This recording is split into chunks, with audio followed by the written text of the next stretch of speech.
Hello everyone, welcome back to another video here on the Destined Hockey channel.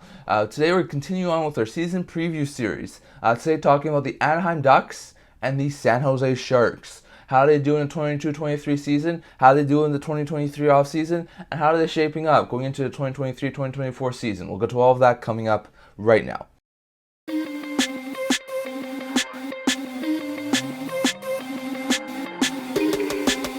Hello and welcome to another video here at the End-to-End Hockey channel. As usual, I'm going to do a season preview series here today, talking about a couple of teams in the Pacific Division, the Ducks and the Sharks. So as usual, we're going to take a look at how they did in the 2022-2023 season. We're going to look at their additions and losses in the 2023 offseason, their top 3 picks in the 2023 entry draft. Then we'll go over to my current projected lineup for the 2023-2024 season, as well as my current projected point total for a 23-24 season. And then I'll give you my offseason grade for each of these teams. So we're going to start over here with the Anaheim Ducks, and they did not have a fantastic regular season last year, putting up a 23-47-12 record for 58 points.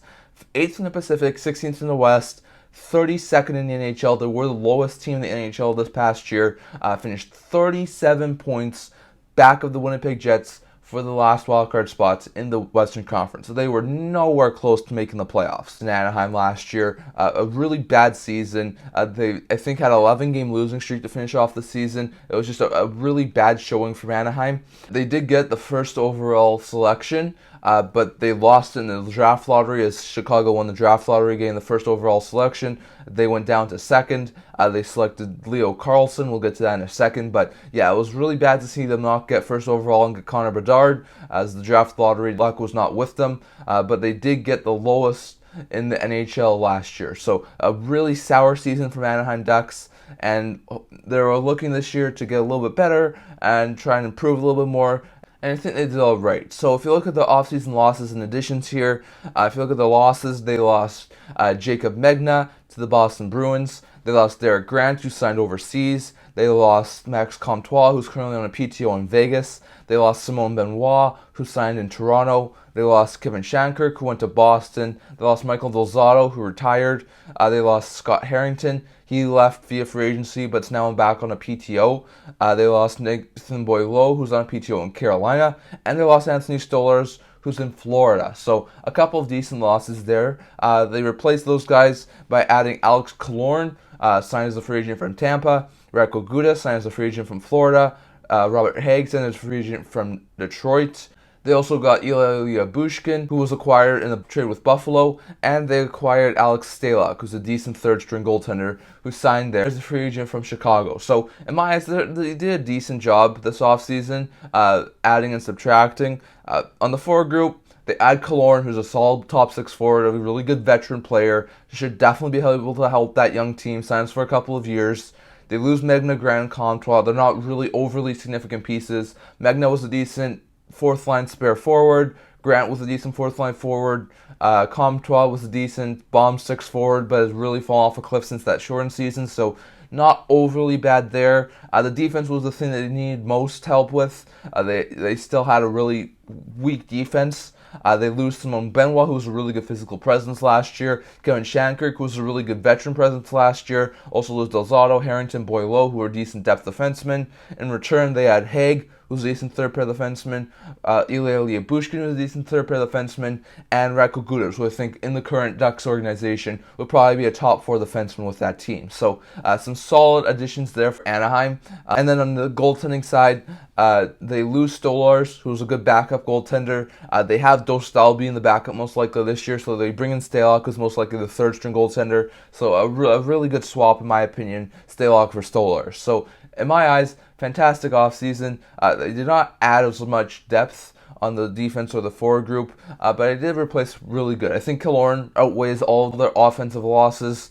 I think Gudas, Hagg, and Ilya Bushkin could definitely replace guys like Shattenkirk and Benoit and Boileau and players like that. So in my eyes, they did all right. Not a fantastic, flashy offseason, but they did get a couple of decent veterans, who I think is going to help this team a lot this year. So some pretty good additions and losses there. If you look at their top 3 picks in the 2023 draft from the Anaheim Ducks, first round, second overall, as we just said, they selected Erik Karlsson, solid player playing in the SHL over the past couple of years.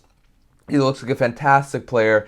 Could easily even make the roster this year. I think he will. But he's definitely a fantastic talent. Even though they didn't get Bedard like they probably wanted to, I think Karlsson is a fantastic consolation prize, and he's going to be a fantastic player in Anaheim. So he goes second overall to the Anaheim Ducks in the first round. Second round, first pick in the second round, they select left winger Niko Majatovic, who's a decent left-wing forward. I think in time could definitely be a solid middle six forward for them. Second round, number 27th overall, they took center Terrence, who seems to be possibly a good third-line center down the road. So the Ducks had a couple of decent picks in this draft, and it definitely did well on them. So some pretty good picks there for the Anaheim Ducks. So the top 3 picks for the Ducks, plus their Ducks' entire draft, in my opinion, was a pretty good one. If you look at my current projected lineup for the Anaheim Ducks, as you can see here, my top line for the Anaheim Ducks, I have Erik Karlsson playing on the top line with Trevor Zegras and Ryan Strome. I have the second line being Adam Henrique with Mason McTavish and Troy Terry. On the third line, I have Frankie Vetrano playing with Leo Carlson and youngster Jacob Perreault. And on the fourth line, I have Jakob Silfverberg playing with Brock McGinn and Sam Carrick. On the defensive pairing, I have Fowler and Drysdale as the top pair. I have Urho Venikainen and Radko Gudas as the second pair. And I have Olen Zellweger and Ilya Lyubushkin on the third pair. So definitely some younger guys making the roster. I have Gibson being the starter. I have Dostal being the backup. I have Jones, Liaison, and Haig being the 3 spares. Lundstrom's most likely going to start the season on injury reserve due to off-season surgery, and with that, they'd have about $17.42 million in cap space. So that'll be a lot of cap space. The one big thing is that both Trevor Zegras and Jamie Drysdale have not yet signed deals, so at this current point in time, they're unsigned RFAs. So this is the big business that the Ducks still need to get done before the season starts. If they can get them done, I think they would love to. But it's going to be interesting to see. It seems like they're far apart on a deal right now, so going to be interesting to see. But it sounds like Zegras, Drysdale are a little bit far apart on the deal right now, but I still have them make signing before the season starts. Zegras being the top line center, Drysdale being their top right shot defenseman. So going to be interesting to see, but I do have the Ducks having some more younger players making the roster this year. I have a guy like Leo Carlsson, who was a second overall pick, make the team. I have Jacob Perreault. I think he could definitely make the team this year. I think Olen Zellweger could probably definitely make the team this year. So there's definitely a couple of players I think could definitely make the team this year. So going to be interesting to see. But in my opinion, I think the Ducks could have a couple more younger guys make the team this year and hopefully gel well with that team. Going over to my current projected point total for the 2023-2024 season, I have them not finishing too much better than last year, but a bit. I have them finishing with a record of 27, 43, and 12 for 66 points. 7th in the Pacific, 15th in the West, 8 more points than last year. So they bump up a spot in the Pacific and the West. They have a couple more points than they did last year, but they're still, in my opinion, a bottom-dwelling team. I expect the Ducks to probably be a bottom 5 team again this year, possibly even get like a top 2 pick and maybe be able to draft one of Calabrini or Yzerman in the draft. So I think that would be a fantastic option for them. But I definitely think the Ducks are most likely headed towards, once again, being a team who's on the outside looking in and not going to make the playoffs. I really don't see the Ducks being able to challenge with the other teams for a wildcard spot, in my opinion. So I think they're most likely going to continue their rebuild and most likely going to continue to be a bottom 5 team. So going to be interesting to see, but that's at this point is where I see the Ducks finishing. My offseason grade for the team is a solid B. I think they did fantastic. They added Killorn, who is going to add some veteran experience, plus he can be a good solid point producer for them. They had Gudas, who adds some physicality on the back end. Contract's probably not the best, but given the fact they didn't have any defensemen, I think that was a really good move. Sedek's going to be a good third-string goaltender. Lyubushkin and Haig are going to be some really good depth defensemen. I think they did really good replacing their losses. And they had a fantastic draft, and they got second overall, taking Leo Carlsson. So in my eyes, they had a fantastic offseason, and they really did a really good job. But in my eyes, they're still a team who's not going to make the playoffs this year, and they're still most likely going to finish on the outside looking in.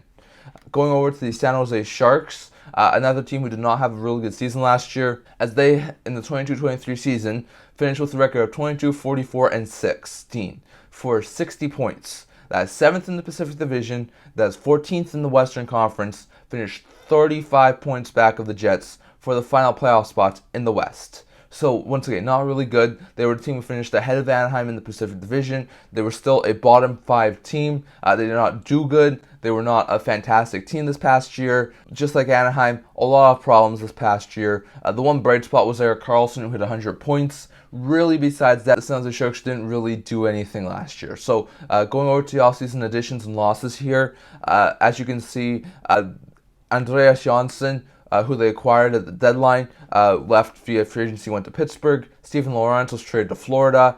Noah Gregor wasn't re-signed and is in Toronto on a PTO. Jonah Gadjevich is currently a UFA. Evgeny Svechnikov is a UFA. Erik Karlsson was dealt to Pittsburgh, so that was a big trade in the offseason. Marcus Nunavara retired, and then James Reimer went to Detroit, and Aaron Dell's on a PTO in Columbus. As for their additions, they had Ryan Carpenter in free agency. They had Philip Zadina in free agency. They had Mike Hoffman in a trade with the Montreal Canadiens and Pittsburgh Penguins, the Karlsson trade. They also had Mikael Granlund. They had Anthony Duclair in a trade with the Panthers. They had Giovanni Smith in free agency. They had Jan Ruta in the Karlsson deal. They had Kyle Burrows in free agency. And they had Mackenzie Blackwood in a small trade before free agency started. So, in my eyes, a decent offseason, but definitely not something that I think they would be overly proud of. On the defensive end, they lose Erik Karlsson, who was basically their best player last year, and they also lose Marcus Nunavara, who was retired, never played last year. In exchange, they add Jan Ruta and Kyle Burrows. No offense to Ruta and Burrows, they're decent third-pair defensemen, but they're not Erik Karlsson. So that defense definitely took a really big step down this offseason. Goaltending-wise, they add Blackwood, who has an injury history and has not been the best backup goaltender over the past couple of years. In exchange, they lose James Reimer, who was a really good backup last year, and Aaron Dell, who's a decent third stringer. So losing those two guys, not ideal for the San Jose Sharks. On the forward group, you could say they probably did all right. They lose depth players Johansson, Lorentz, Gregor, Gadjevich, and Svechnikov, all of whom were bomb 6 forwards. They add Ryan Carpenter, who's a bomb 6 forward. They add Giovanni Smith, who's a bomb 6 forward. But they also add Granlund, Hoffman, Duclair, and Zadina, all of whom could possibly challenge for at least middle 6 roles. So I think the offense did get a little bit better. They have a little bit more depth now. I think Zadina could be a good top 6 forward. Same with Duclair. Hoffman and Granlund could probably be good third, fourth line forwards. So I think their offense did get a tiny bit better with their additions. But Granlund and Hoffman didn't have fantastic seasons last year either. So they do improve a little bit on the offensive side. But their goaltending, in my opinion, gets a little bit weaker with adding Blackwood. And their defense gets a ton weaker with taking away Erik Karlsson and adding Burrows and Ruta. So in my eyes, that defense is going to have a ton of hiccups this year. They may be able to score a little bit more on the offensive side, but all that offense that they get is just replacing the losses of Erik Karlsson. So not a fantastic job in my opinion. I think their losses do really outweigh the additions, especially with Erik Karlsson. If you look at their top 3 picks in the 2023 draft, they had their own pick, number 4 overall in the first round, and they took Will Smith, who looks to be a fantastic top-line center in a couple of years' time, playing over in college right now, probably going to play in college for a year or two, but when he comes in, he's going to be a fantastic top 2 center, most likely with a guy like Tomas Hertl.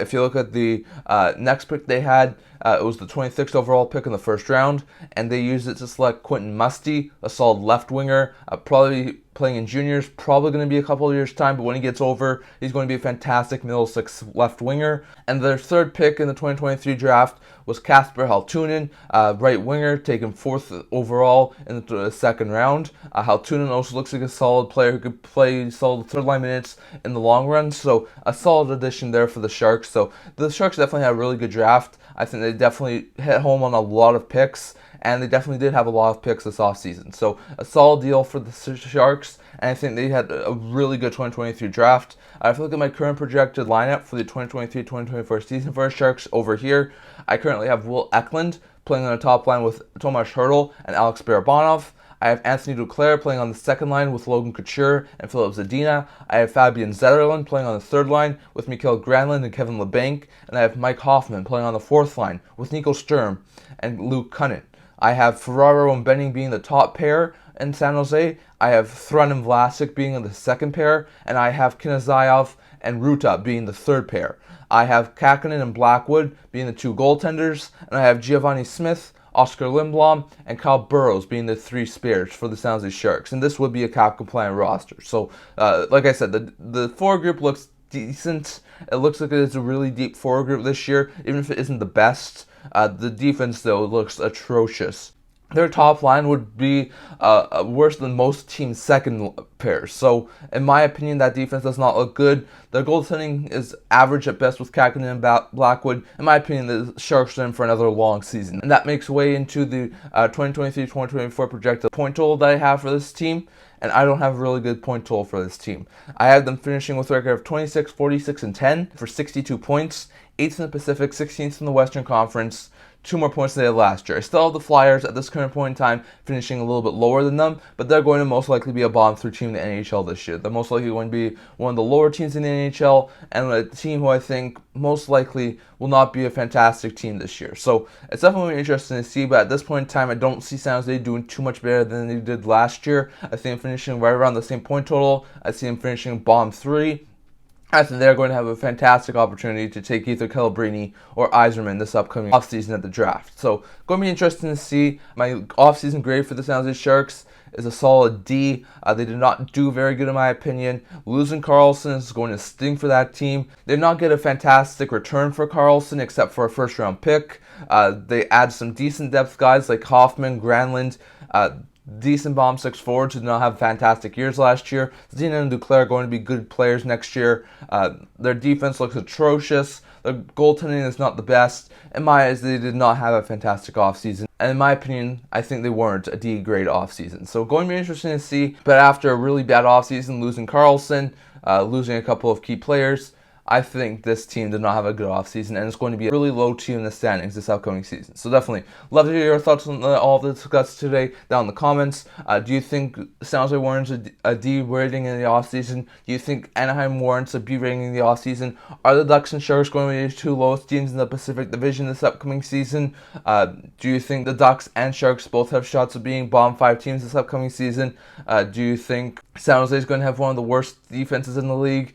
Do you think Anaheim can take some steps forward with their young core? Definitely. Let's hear your thoughts down in the comments. But that's all I'm going to talk about for today. Remember to like this video. And if you really liked it, remember to subscribe down below. I also do a blog talking about news, rumors, analysis, stuff like that. So definitely check that out. I'll leave links to that in the description below. And I can't wait to see you guys all for the next video. See you guys soon.